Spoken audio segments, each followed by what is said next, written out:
Alright, hello, this is Josh Starnes, and this is the first video from the Butler Robot. You can see here we have our trash can, just run the mill Walmart $30 trash can. It's stainless steel, rolled stainless steel. It's actually got a seam weld here in the back. And what we've done is we actually have two of them. We have one that was considered a small one, but they're the exact same height. This is a 30 liter, this is the 40 liter. Because this has to have a refrigerated section in it, that's the whole point, is to cool beverages. We're going to have a insulated section, or it's not going to work very well at all.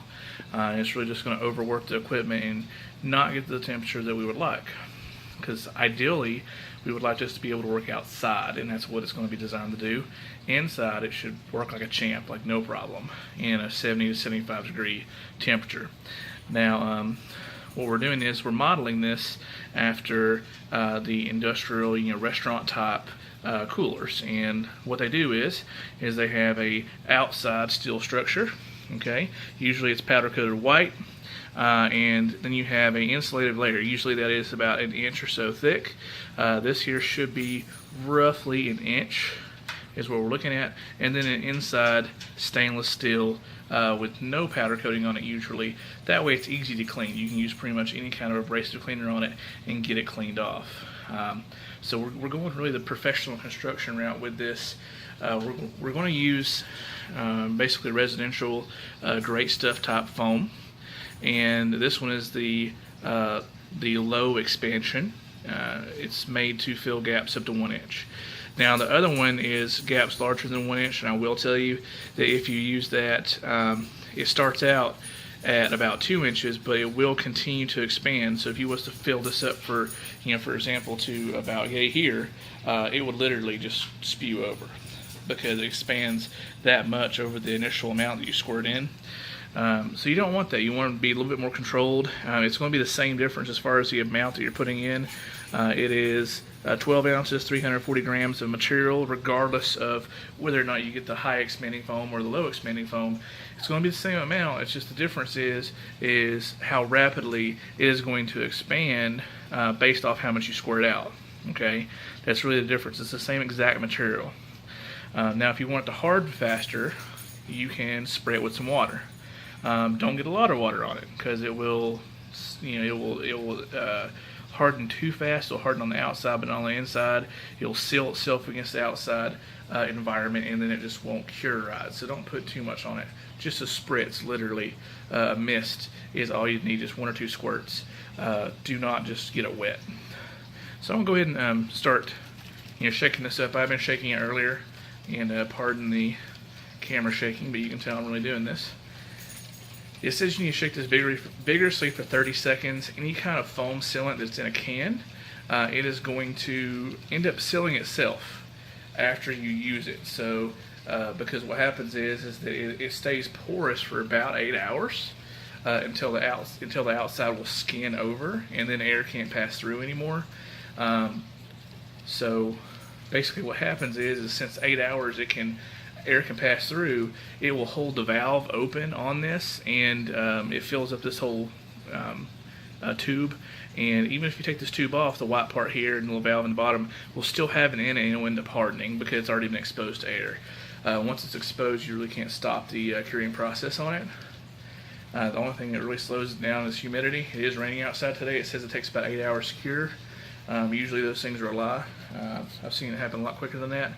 But I'm just going to go ahead and just start showing you how to squirt this in, and hopefully this turns out to be a good video because there are no redos on this. So just going to go ahead and show you how this works. Basically, you want to get in there as far as you can and start to squirt.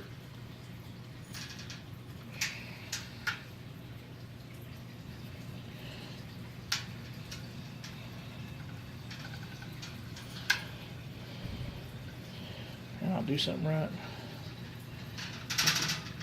Woo! There we go. Okay. Set a brake seal on it. All right.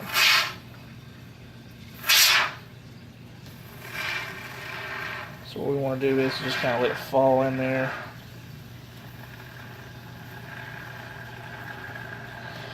going to go around, all the way around.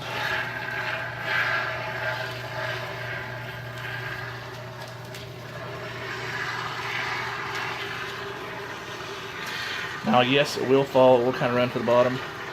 That's exactly what you want it to do, because this tube's not going to be long enough to get it all the way in either direction. So it does not matter if it falls some. As it falls, it'll expand, so it will just get caught somewhere. This will only expand to about 2 inches or so. So what you got to do is just keep just going around in a circle, filling this up. Okay. This does get fairly stiff, okay? Not rock hard, but pretty stiff. Once it does eventually harden, about 24 hours later, is its full hardness, about 8 hours, is about 80%. It still gives a little bit like a dry sponge, basically, at that point. And once it's to the full hardness, this just won't move. Now, one of the benefits, though, is that this is very thin metal, and someone can kick it, it can fall over. It is a robot. You know, if you take this to someone's house just to show off, you know, you can bump it around and do something like that, and you can accidentally dent it. Well, this gives us an inside support that used to it did not have, and it helps protect it overall from things like dents and stuff like that.